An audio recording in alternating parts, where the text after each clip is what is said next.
谢谢，快坐吧，坐下聊，坐下。哎呀，来这么些人啊，好事啊，一出来这么多人站起来鼓掌，这个说明一个问题，他不是你们尊重我，一定是有人教你们了。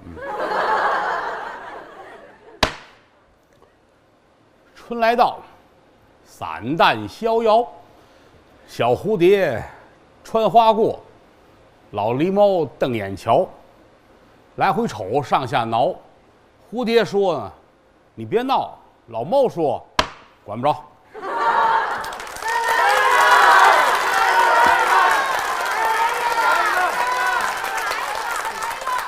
来不了了，哎，不来了，去，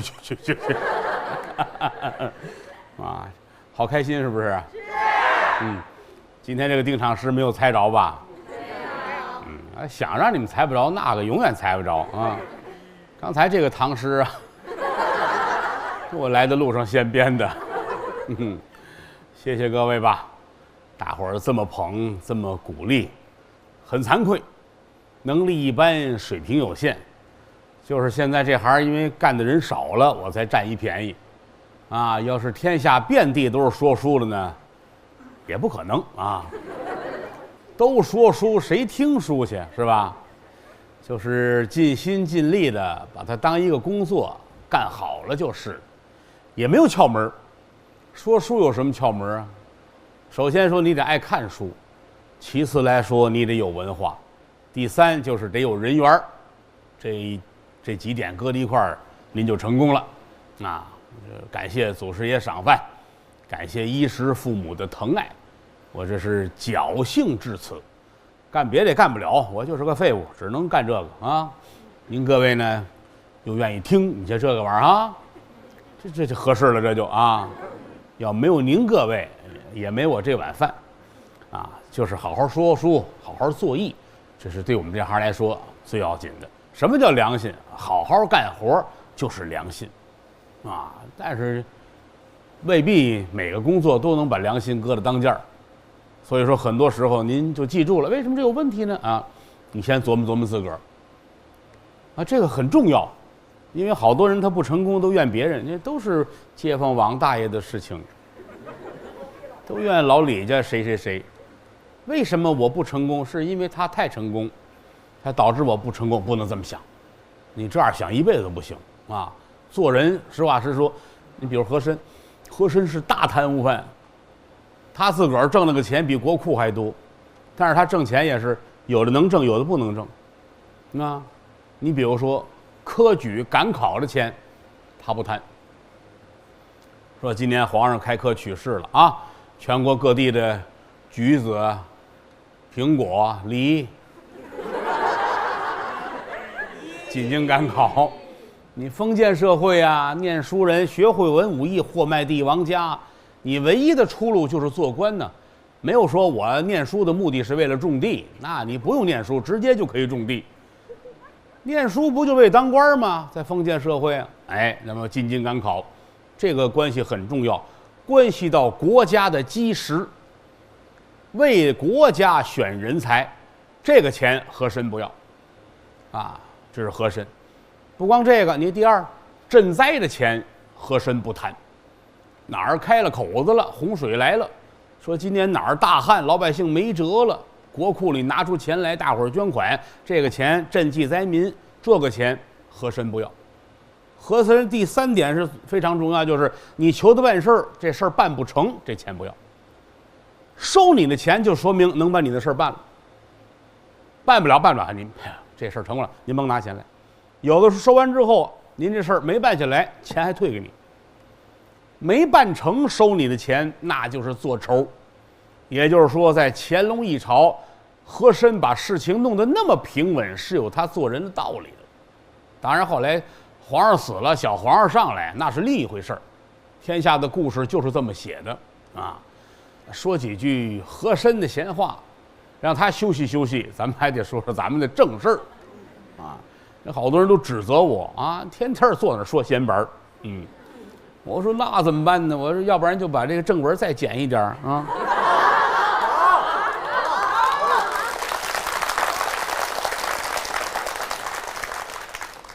别跟说书的着急生气啊！我们这行就这样啊。我们的艺术宗旨就是我说了算啊。您说我接受不了，那怎么办？我伺候不了您了，咱们缘分尽了啊。您看看电影去啊，瞧瞧皮影戏，门口看看耍猴的都行。那没有办法，咱没有缘分啊。您要坐这儿呢，你就得听我的啊。这还有点不讲理，但是呢，其实是因为您各位捧我们啊。这个说书啊，有明笔、暗笔、倒插笔。过去说官断10条路，官儿坐在这儿审案子，这好几种方法。说书也是如此，有的时候就这一个小疙瘩，一点小故事，到了说书的嘴里边，好家伙，没完没了，来回的磨翻。这个磨翻的前提是观众得爱听。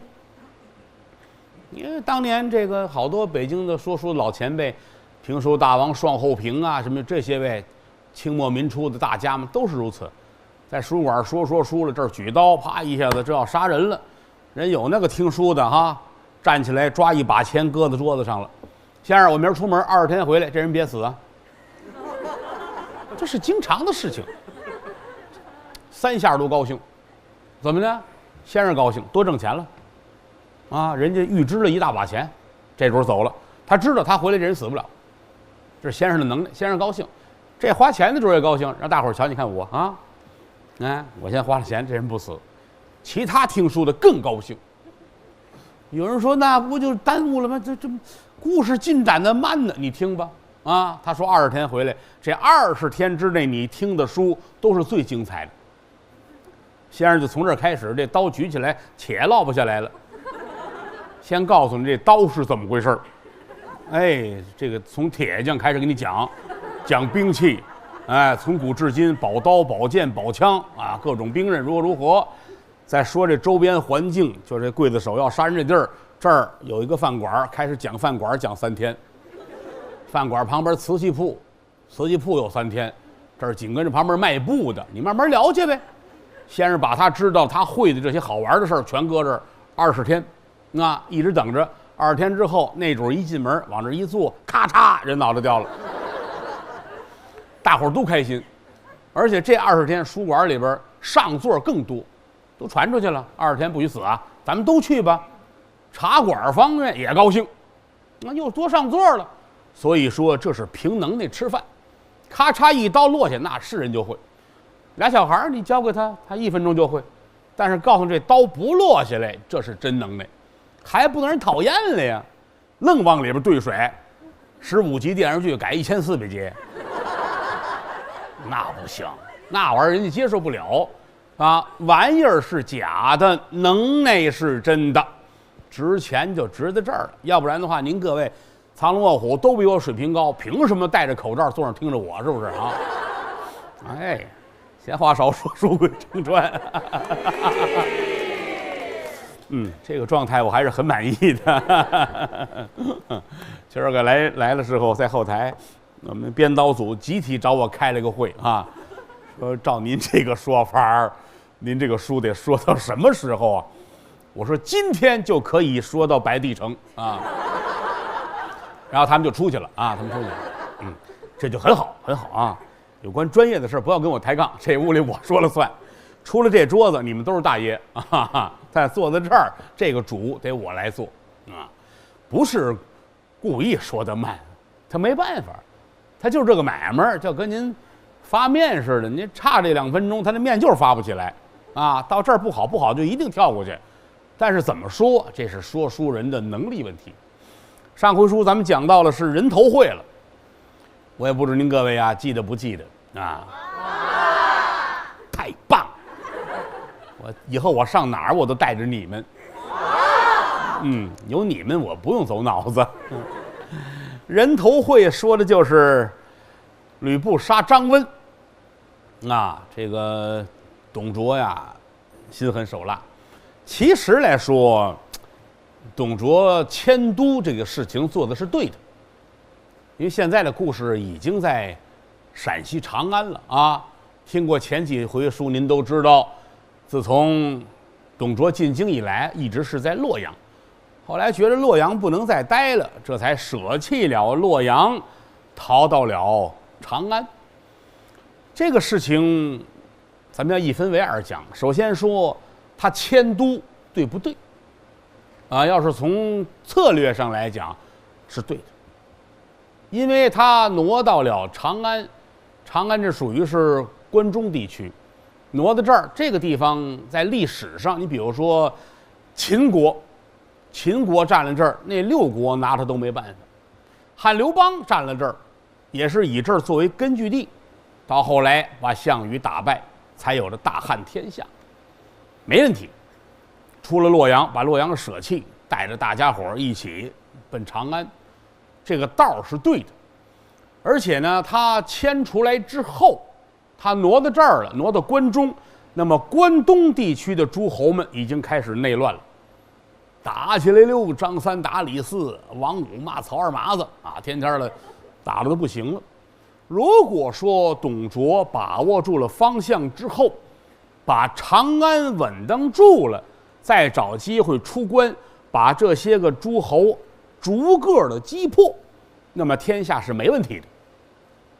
这个道是对的，策略是对的，从军事上讲是对的，但错就错在他的操作上。首先说他从洛阳出来的时候，天怒人怨。第一，放火把洛阳烧了，这地儿不能要了，不要我走了，我走把它霍霍了，放火烧了。然后刨皇陵，历代的皇上，连皇上二大爷在娘娘坟全刨了，棺材打开了，金银财宝全拿出来，死尸扑到边上去。然后烧民房，老百姓无论谁家有钱，张三李四都有钱是吧？好嘞，把钱拿出来。为什么要我钱？你是反叛，就把人全家就杀了，钱都拿走了。他这样做，他底下的兵啊，咱们也刨坟吧，还有老百姓的坟呢。整个洛阳人间地狱。从这儿出来，带着皇上，带着文武群臣，带着一些老百姓。那个年头，列位又不是坐飞机、坐火车，由打洛阳往长安这一路上，光无辜百姓死就得死多少，对吧？咱们换个角度说，造孽造大了。所以从这个角度出发，你成功不了。天子有德，守在四夷。这个天下，皇上守天下，在德不在显。什么叫在德不在显？在都郭德纲啊，没有啊。天子有德，守在四夷。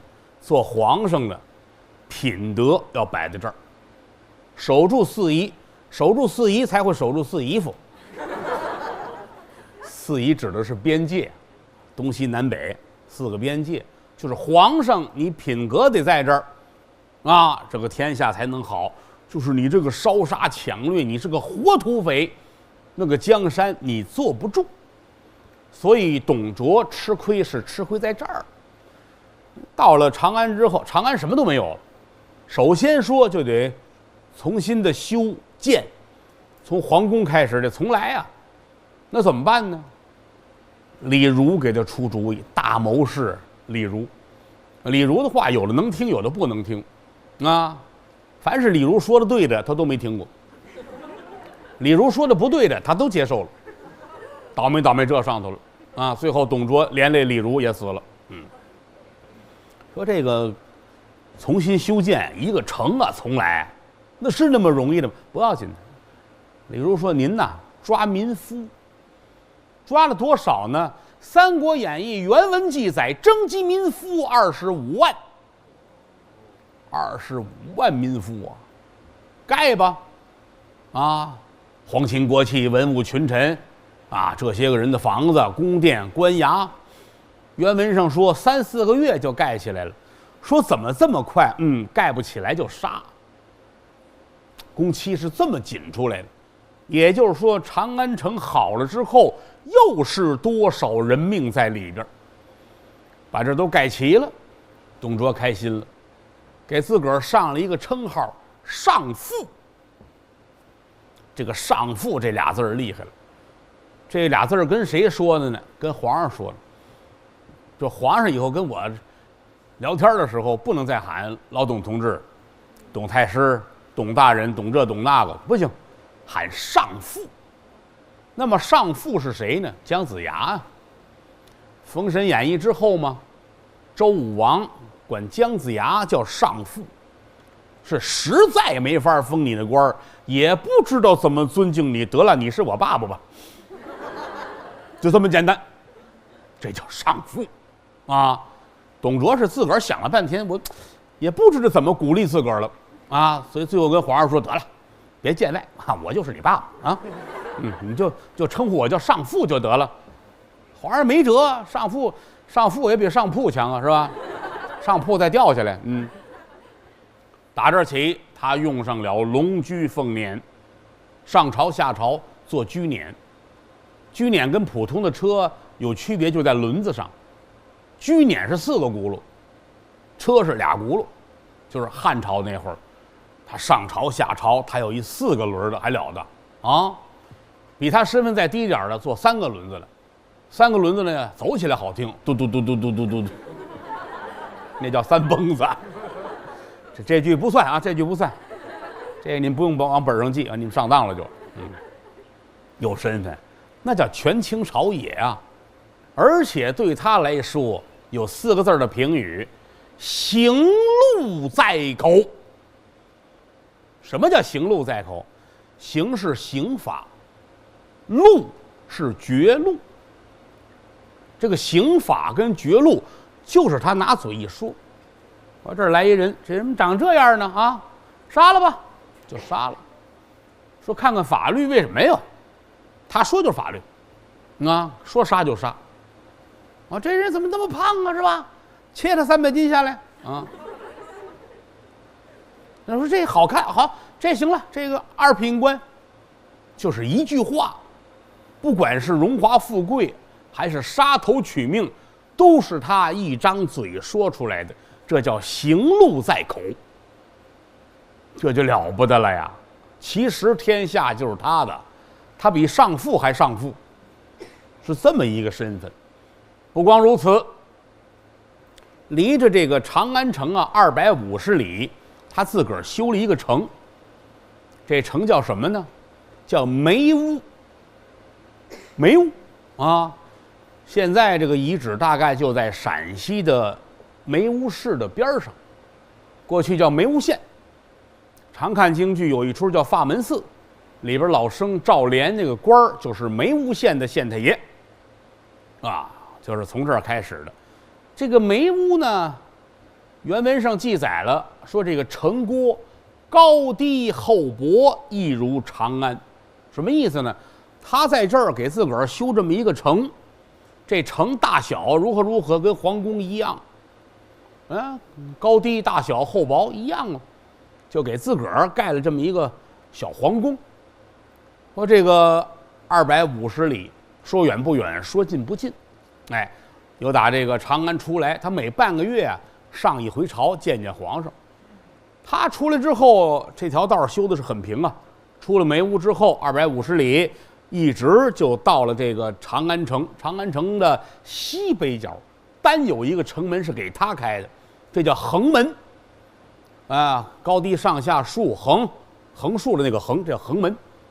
他是进这个门，见见皇上，完事再出来。从那儿出来，这个路上每隔10里地有一个行宫，走10里累了就在这歇着了。这行宫盖的大小跟皇上住那屋也差不多，要什么有什么，雕梁画栋，金碧辉煌，简直说比皇上还皇上。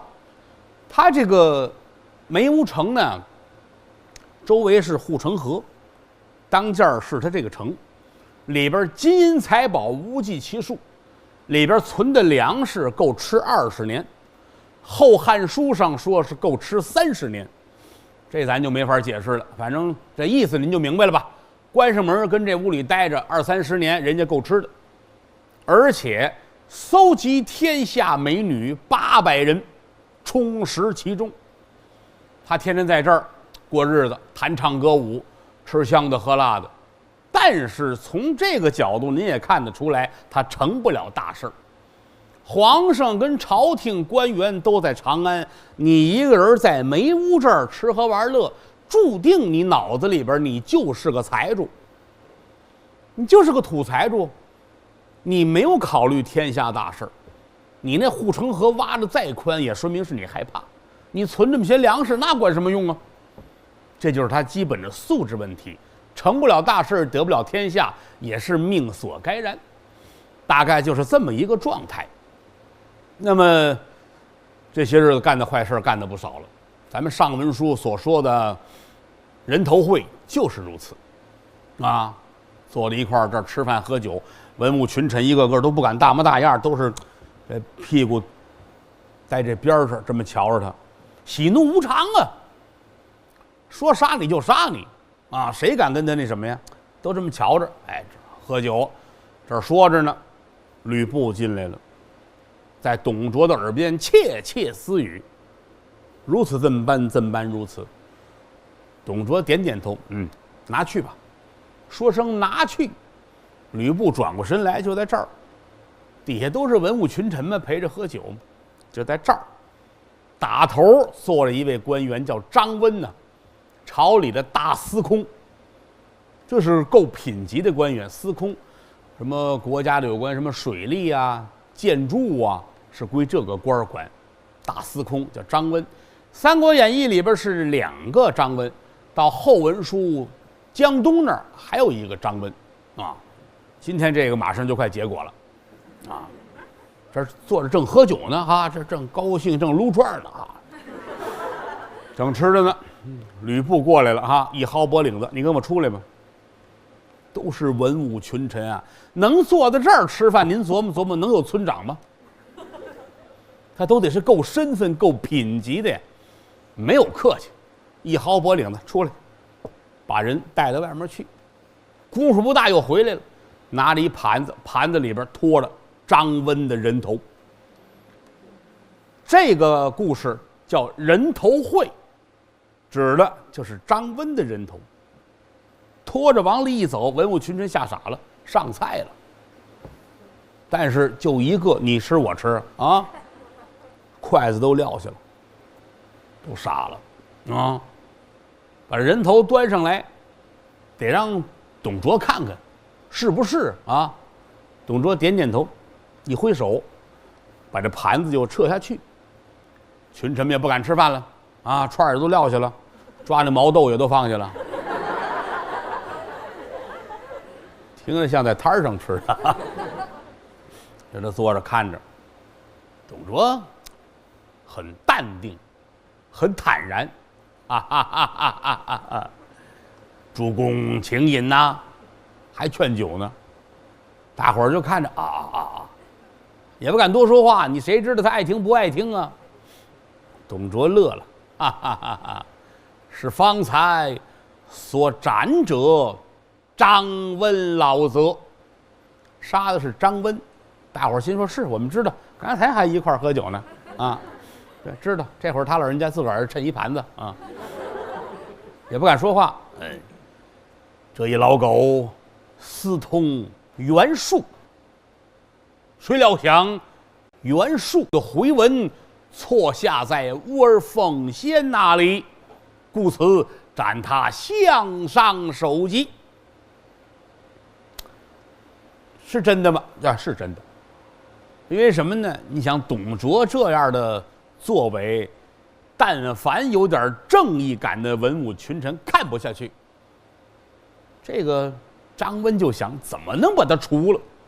除了他之后，还天下一片太平。但自己肯定是不行，就得依靠外援，就想到了袁术，给袁术写了封信，说您看朝里边现在是如此这么般，希望借助您的力量进京擒王，把这个贼杀了，还百姓们的平安啊！袁术一瞧挺高兴啊，好，给写了一封回信，把信寄来，阴差阳错，这信寄到吕布这儿。各位，有一个靠谱的快递多重要。这信如果真寄到张温那儿了，故事就是不这么设计的，寄错了得你自个儿得到一个盘子。所以今天在酒席宴前人头大会，把张温杀了。文武群臣，你看我，我看你呀，心里边明白，但是脸上连薛微的表情都不敢有。说稍微的一嘬牙花子，让他看见，你怎么了？你心疼是吗？心疼给他个盘子啊，那就完了呀！人人心中打鼓。这会儿功夫，有打外边，吕布又进来了。吕布我要是当儿子，那真是尽职尽责，比亲儿子还儿子啊！这会儿真是拿董卓当自个儿的亲生父母，又进来了，又禀报一件事情。什么事情呢？来了300多人呐，投降的，在边境那儿，哎，不管是哪家诸侯的兵，还是一些个散兵游勇，无处投奔，愿意投奔董太师。大概300来人，已经都来了，在外边候着了。董卓很开心呢，文武群臣们也点点头，心说这会儿能让他心情好一点。因为有人来投降来了吗？好事啊！大伙儿点点头。董卓稍微沉吟了一下，300多人啊，是300多人。好，传我的吩咐，就在垫脚以下3放1杀。他净术语啊，江湖行话，春点黑话，这一般人谁懂啊？你翻律条也没有，什么叫3放1杀呀？这都是董卓自个儿设计的啊！3放1杀，群臣们也不明白，没听说过呀，我跟这看着呗啊！这儿吩咐完了，吕布点点头，转身下去就安排。首先安排人在垫脚以下架上几个大锅，大锅比头印的大锅还大，底下架上柴火，里边装上水，把它烧开了，嘎啦嘎啦的。这儿安排完了之后，就履行的把这些投降的人按个的带到殿上来。这儿带上了一个，往这一站啊，一瞧啊，中等身材，这胳膊根子也不这么粗，看这状态不怎么有用啊，站在这儿也不知道干嘛，就慌了，带上来了。董卓这儿看看，好，来吧，3放1杀啊，这是第一放啊，马上有人过来就把他摁住了。有人说要放，怎么还得摁住了呢？啊，不是这样把你放，把手和脚砍掉。看你这样啊，战场上也没什么用，你也不可能如何，留你一条命，把这俩手咔咔一切，俩脚一剁，搭到外边去，你走吧。那还走得了吗？这是第一放。这放完了，又蹬进一个来，得让董卓看看这模样，得指哪么样。哎，一瞧这种上来了，大眼珠子滴溜乱转，点点头，去吧。这也放，这放怎么办呢？得把眼珠子挖出来。过去是2个小铁坨搁在这儿，搁在眼睛这儿，拿锤子往下砸，啪，这一砸，这眼就瘪了，啊，啪啪一砸，这俩砸完了，双狮目看不见了，这个轰出去放了。3放，还有一个放呢，是进来之后啊，一掐这个嘴这两边，把嘴打开了，拿小钩子把舌头勾出来，刺儿一刀，轰出去。这算是放3放。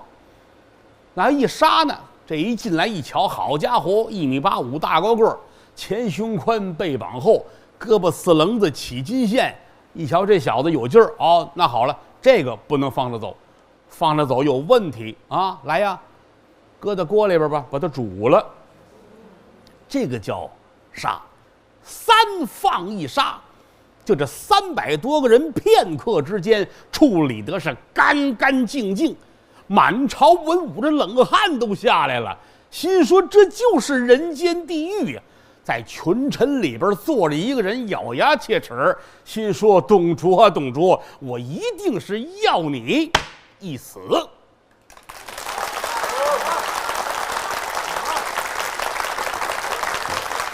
他跟这儿啊，一呀嘛更儿里。王允闻听如梦醒，暗想到大汉的江山尽在这个貂蝉，搀扶着貂蝉，牡丹亭上，王允在头前走，貂蝉跟他后边。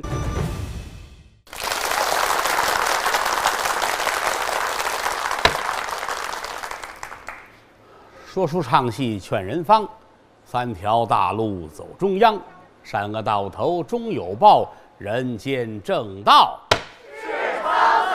是沧桑。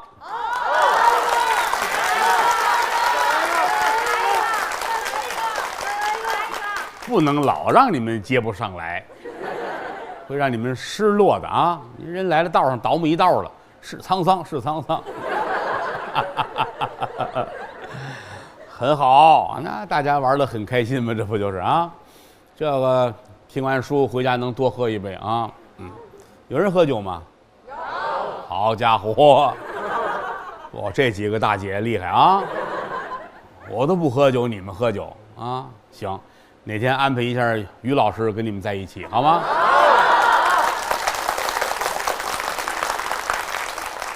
喝着喝着，端一盘子进来，盘子里是烤串啊！你们以为是毛豆呢哈？于老师现在没有原来能喝了，这人一上岁数了，可能拿不住酒了啊。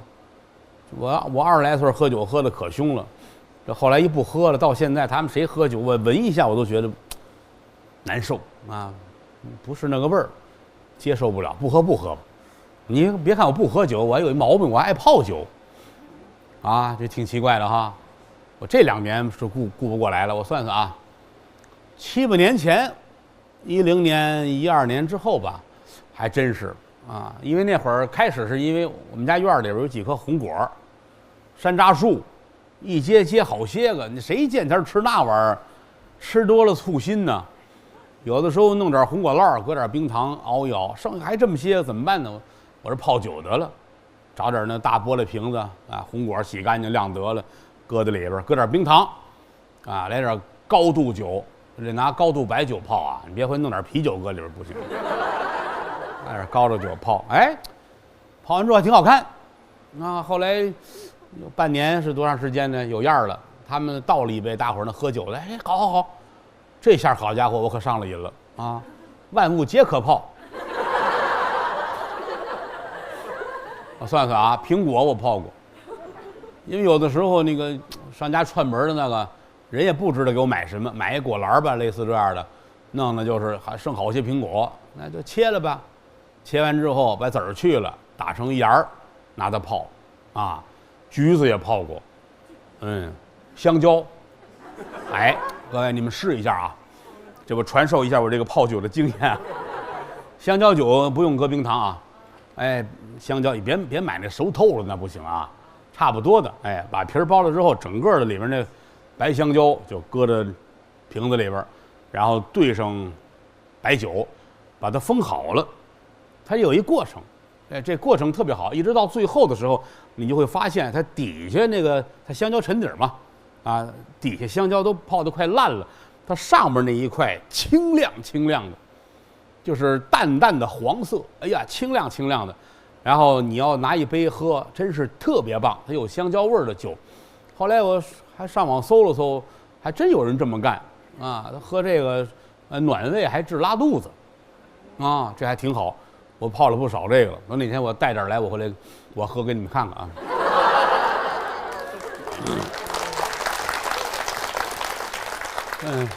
红果酒泡过，梨也泡过，橘子、橙子。桑葚我也泡过，桑葚也泡过，反正乱七八糟的，除了白菜我差不多都泡过，泡了很多，到现在也没人喝。泡完了之后开始在大坛子里边，因为到最后得倒出来，你不倒出来那个水果就烂了，倒出来之后呢，搁在小玻璃瓶里边，玻璃瓶就后来您数数还有20-30瓶的有，啊，还真是的，这是个乐趣，这是个乐趣啊，有点事儿干挺好。有时候他们谁上家串门来给他们喝，还都挺高兴。有时候爱看他们喝，爱看他们跟那划拳行令呢，挺好玩啊。都会划拳吗？我也不会啊，我老看他们一帮醉鬼跟那儿，啊，我不会，但我知道什么意思。他们天天划拳，他们不知道什么意思。哥俩好，哥俩好什么意思？你看，就说咱哥俩好。还有什么来着？哥俩好啊，五魁首啊，什么666啊，四喜财啊，是吧？四喜财应该就是四季发财的意思。五魁首呢，指的是过去有5本书，诗书礼易春秋，这5本书考试的时候你都考第1，这叫五魁首。哎，66顺是66大顺，7个巧呢是7巧节，牛郎织女相会，爱情的意思啊。9连环呢说的是这个，过去有种玩具叫9连环，代表的是智力。还有8匹马是周穆王有8匹骏马，全来了呢，就是这些好事儿都在你身上都来了，大概是这么个意思啊。他们喝的一个个醉了咣当的，他都没文化那帮人啊啊！这不聊这聊这干嘛？好面儿的这是啊啊！不聊不，还有这个下酒菜的事儿。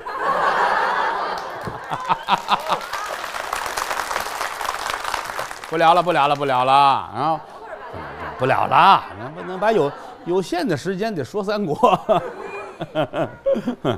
这个因为说书的要求是杂学要丰富，就对我们来说什么都得知道，要不然的话你说服不了自己，那就更别说干这行了啊。接演三国，上文书咱们就讲到了人头大会，怪对不起您各位的，人头会就说了2回啊。但是呢，必须得这么说，你不这么说啊，这一句话我就能说到这个三国归晋，那没有意思啊。人头会，董卓造孽，确实几百条生命，加上大司空张温，说死就死了，那个谁看着也不成啊，人间地狱嘛。在所有的群臣里边，有一个人咬牙切齿，但是面如止水，这个脸很平静。成大事者就是这样，喜怒形于色不行啊。老话说，有事别告诉他，这人不行。为什么呢？狗肚子搁不住2两香酥油，狗不能吃香油，这儿吃进去，当时就掉地下，马上就得出来。这人搁不住话，非得找那个。你看那脸上啊，一点表情都没有，心里边啊翻弄来翻弄去，非得这样。今天这主就是如此。这人是谁呢？他也是朝里的一个官儿，他的官儿叫司徒，司徒、司空啊，都是这类的官儿。姓王，叫王允。王司徒，这个人在传统曲艺里边出现的次数很多啊，一般提他都是聪明睿智、忠厚长者，是这个形象出现。身份在朝里来说也是数得着的了，所以今天在人头会上瞧了又瞧，心说是时候了，不能再容忍了。你要照这样再下去，这个董卓得把朝里人杀干净了，那哪成啊？酒席散了，大臣们都回了家，王允也回来了，来在了自己的书房，往这一坐，家人献上茶来，摆了摆手让人出去，自个儿坐在这儿就愣神儿了。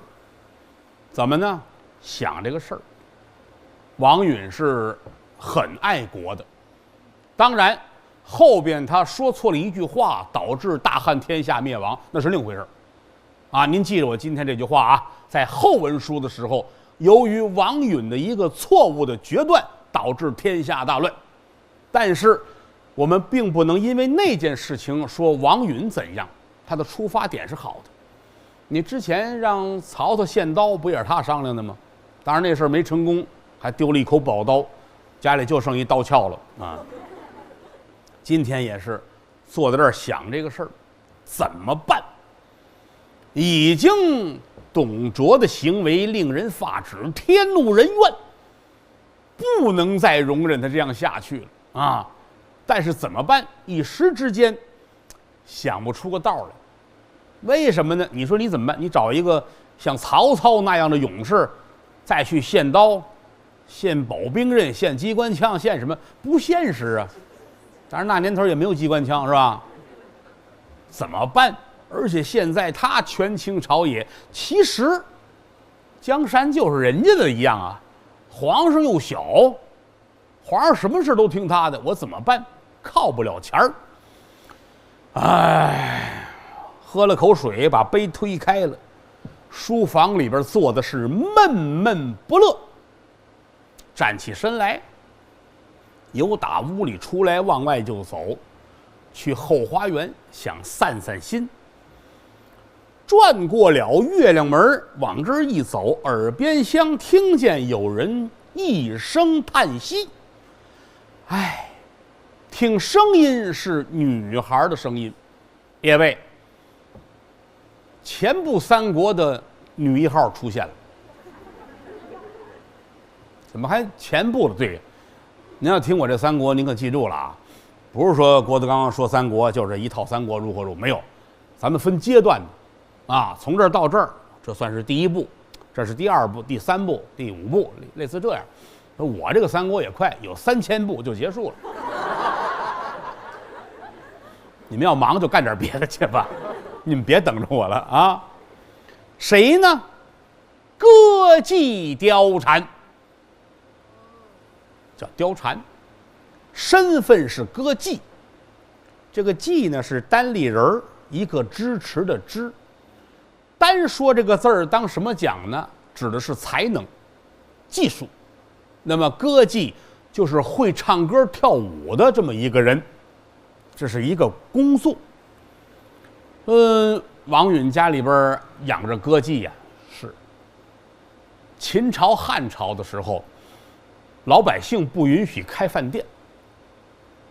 说我自个儿弄一幌子，我跟这卖炸酱面，开小饭馆儿。法律上不允许，有限的饭店呢，都是这个那朝廷政府干的，服务态度也一般，饭菜也一般，所以说像有身份的这些个王公大臣请客吃饭，就得上家里吃来，上我的府上来吃，家里边吃的不能光吃饭呢，尤其竟是大臣，怎么办呢？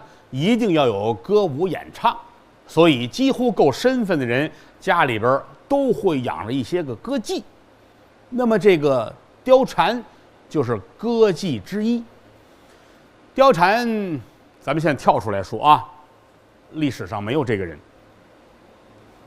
但是故事上编出来的，最起码在明朝的时候才有的貂蝉啊。明朝之前没有貂蝉这个人，这是后来有了传奇，有了书，有了演义，才创造出来这个貂蝉。《三国演义》的作者也是看见民间故事，哎，这个大 IP 好，他才把貂蝉写到《三国演义》里边了。啊，民间流传的故事倒是有貂蝉，说他是山西的一个村姑，还给他起个名字叫任鸿昌，任姓任的任。红颜色的红，昌盛的昌，任鸿昌，怎么听怎么像个大爷的名字。还有一个故事呢，说他是吕布手下有一个将军，姓秦，叫秦义路，姓秦的秦，义，适义，很合适那个义，不亦如此，那个义，路卫的路，说是秦义路离婚的媳妇儿，秦将军的前妻。咱就不追这些民间传说，这信着说还有完啊！所以说这个是一直到了明朝，老百姓才知道有一个貂蝉。明朝之前没有，没有也得有，要不然三国无法进行下去。有啊，不光有，老百姓一提这个貂蝉，那厉害了，四大美人啊，沉鱼落雁，闭月羞花。那老听人说，哎呀，长得真好看，好比是沉鱼落雁，闭月羞花，这就是中国的四大美人。沉鱼是西施。西施太好看了，没事向河边那儿洗东西啊，洗手绢啊，给孩子洗尿介子啊，是吧？甭管洗什么吧啊，哎，有人说他换纱啊，换就是洗啊，3点水1个碗呢，叫换呢。甭管是干嘛吧，反正老上河边去。一上河边去呢，河里边有鱼啊，螃蟹啊、塔嘛呀、小龙虾呀，是吧？抬头一看，哇，这个妇女很美丽啊。鱼一高兴啊，忘了怎么游泳了，沉到底儿上了。所以以后都说，哎呀，西施，哎，沉鱼啊，沉鱼。落雁是王昭君啊，昭君贺北番嘛，打这儿出来之后，往北边走，走到沙漠，实在没什么娱乐了，把我的琵琶拿来，啊，坐在这儿要弹琵琶。你想啊，沙漠也没人呢，就他带这帮人坐这看着他，他跟这儿啊，咿呀嘛更儿里。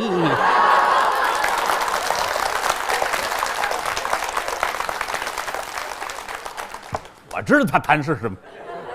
哎，一弹天上过大雁呢，大雁啊，大雁都知道哈，一会儿飞成一个人字儿，一会儿飞成一个 S， 一会儿飞成一个 W， 一会儿飞成一个 Q 啊，飞着飞着说你们怎么飞的啊？啊，反正飞着飞着，有大雁一瞧底下，嚯，这大姐弹琴唱《赵华台》呢啊，太好看了，翅膀不会动了，日吧掉下来，落雁吗？昭君也高兴啊，赶紧逮着烤吧，吃吧，咱们。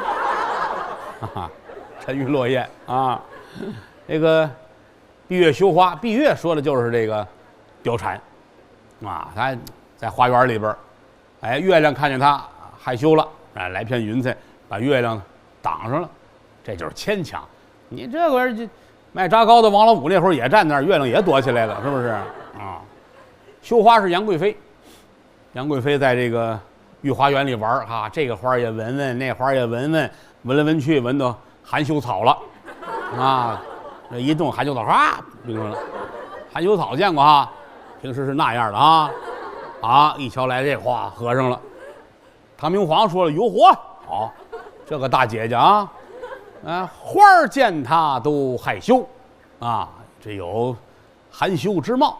沉鱼落雁，闭月羞花，这4大美女。”4大美女，这个说法是也是明朝开始的。明朝之前呢，没有貂蝉，这4个人里边呢，那个空位是赵飞燕。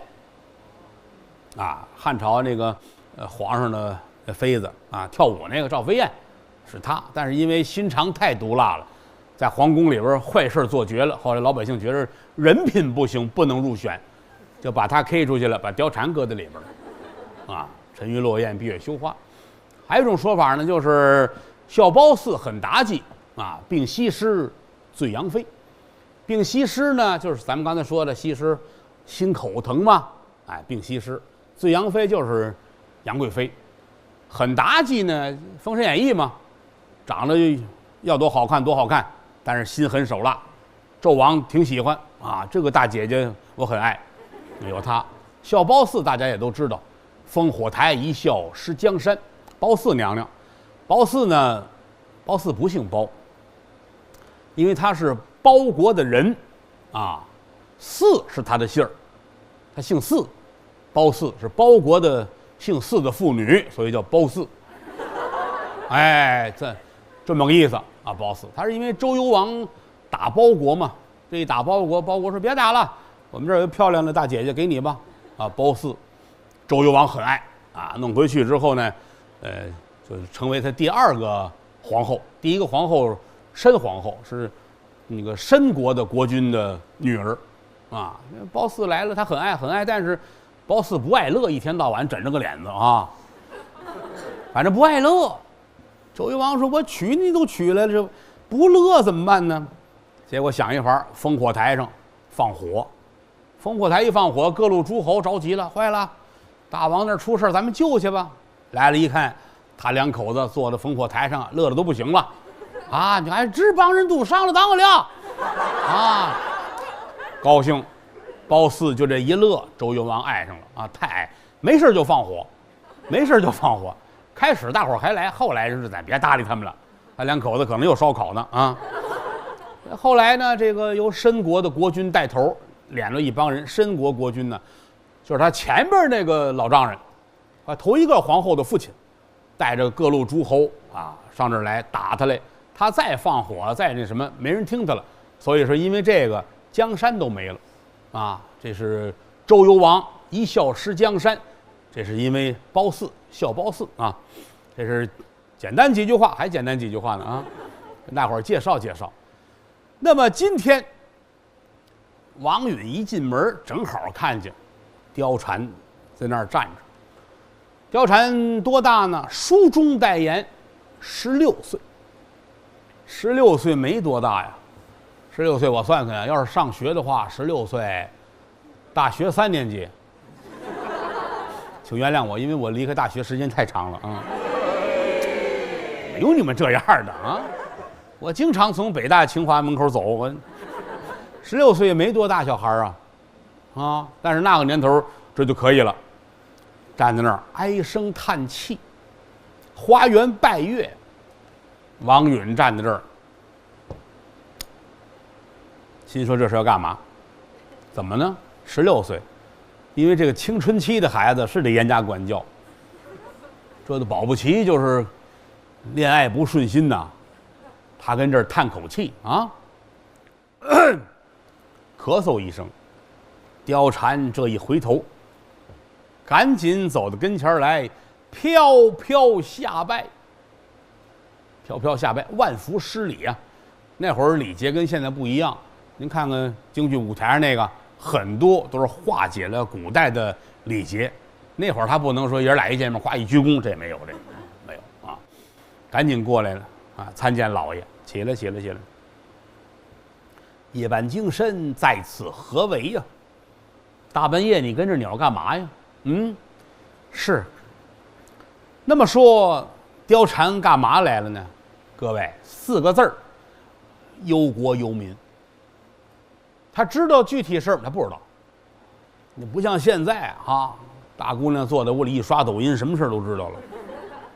那年头没有啊，他只是感觉着王允不对劲儿，因为回来之后吃饭的时候，有时也叫他们姐儿几个弹唱歌舞，但是你看这个人那个状态，心思不在这儿，弄就唉声叹气的，啊，所以说自己不知怎么回事，但是又想替老爷解忧愁，所以今天晚上到花园拜月，是这么个意思。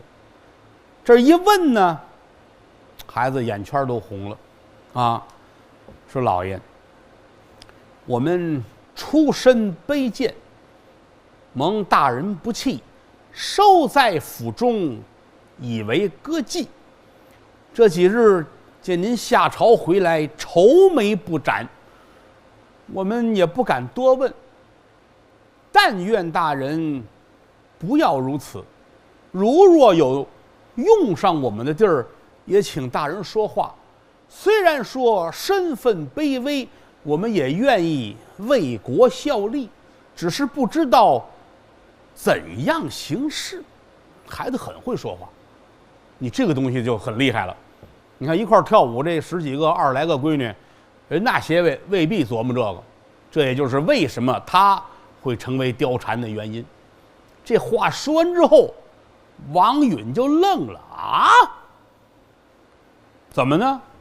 想不到，就好像暗夜中突然间来了一束光，啊，心说这个丫头很厉害，她不是浑浑噩噩一天到晚的抽烟喝酒烫头那种人。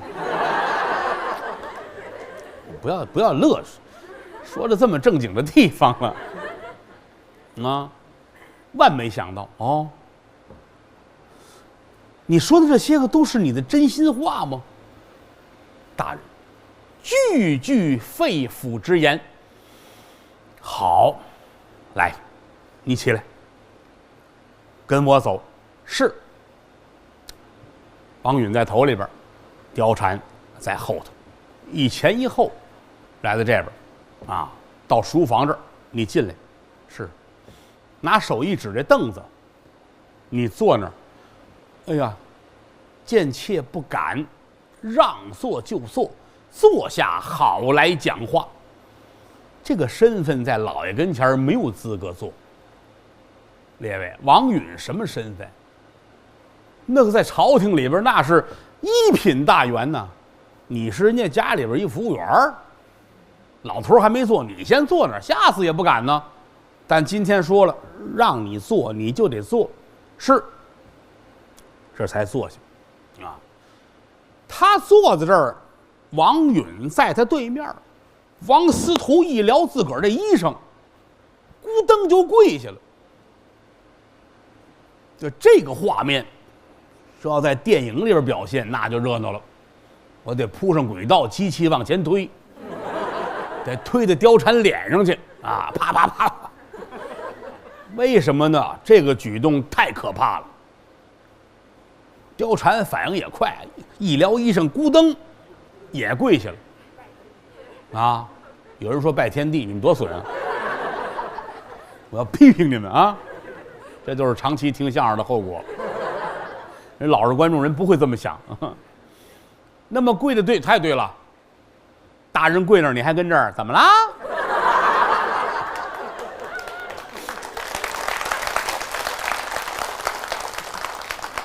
那也就不是貂蝉了，哪来那么个缺心眼的大姐呀？是不是？吓坏了，不知道要干嘛。哎呀，咕噔跪下了。老爷，您这是怎么了？贱妾我可不敢担。王允眼泪下来了，没有什么不敢担的。我这一拜啊，我可不是拜着你。老爷，您拜的是谁？我拜的是大汉朝锦绣山河呀。老爷您起来，起来，起来，这儿扶着，赶紧起来。貂蝉眼泪也下来了，这有害怕，有激动，有不解啊，扶着。王允站起来，貂蝉扶着，让坐在那儿。老爷，您有话明示。貂蝉，现如今朝中之事，你可曾晓得？贱妾每日在深闺，不晓得天下大事。他哪知道去？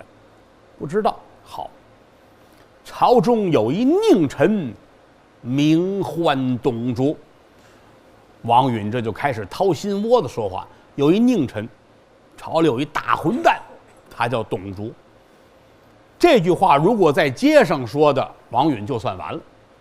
天下都是人家的，你这句话那是必须得死啊！但是今天顾不了了。这个董卓呀，上欺天子，下压群臣，夜宿皇宫卧不坐，而且舍弃了洛阳之后，转奔长安。他的所作所为，天怒人怨。现如今不除他，江山恐怕不安泰。这话说得很重啊！现如今到这个状态下，你明白吗？貂蝉肯定是不明白呀。她一个小姑娘，16岁的孩子，她能明白什么呀？到这会儿就剩点头了。大人，您吩咐，您说我能做什么？好，我见你姿容秀丽，我打算使一个连环计。哦，老爷，即将安出。这是句文言话，您打算怎么办吧？主意跟哪儿来？好，我准备把你啊，先许给吕布，吕布一定会很爱你，然后我再把你许给董卓，让他父子二人离间。父子二人因为你，他一定会起了杀心。这两个人现在是国家最不安全的地方，他俩人谁把谁杀了都行。吕布杀了董卓，为民除害，啊，那个死了也好，这俩谁死都行。所以说我准备让你干这件事情，这连环计必须要接见你貂蝉。这个事儿可做吗？你不能说你命令他，他不愿意，把他送那儿去了，他到那儿，我跟你们说实话吧，实际怎样？啊，貂蝉点了点头，老爷，只要您吩咐，为国为民，万死不辞。就这会儿，这屋里这个状态下，说句良心话，就得贴一点合适的音乐啊。就关于连环计定计这个过程，其实在戏剧和曲艺里边表现的都非常的淋漓尽致，每种形式的切入手段不一样。你比如这点我就印象很深，就是京韵大鼓最后那2句唱的特别好。王允闻听如梦醒，暗想到大汉的江山尽在这个貂蝉，搀扶着貂蝉牡丹亭上。王允在头前走，貂蝉跟在后边，来在厅前落下坐。王允撩袍跪在了地平川，貂蝉一见喝了一跳，尊老爷快请起呀，见且不敢担。王司徒站起身来，把话讲，眼望着貂蝉把话言。此一拜非呀拜得貂蝉你，拜得是大汉锦绣江山。我将你明许吕布为婚配，暗许东卓接风乱，射箭春枪全在你，叫他们父子结仇，愿他父子中了这个连环计。吕布刺东卓，这有何难？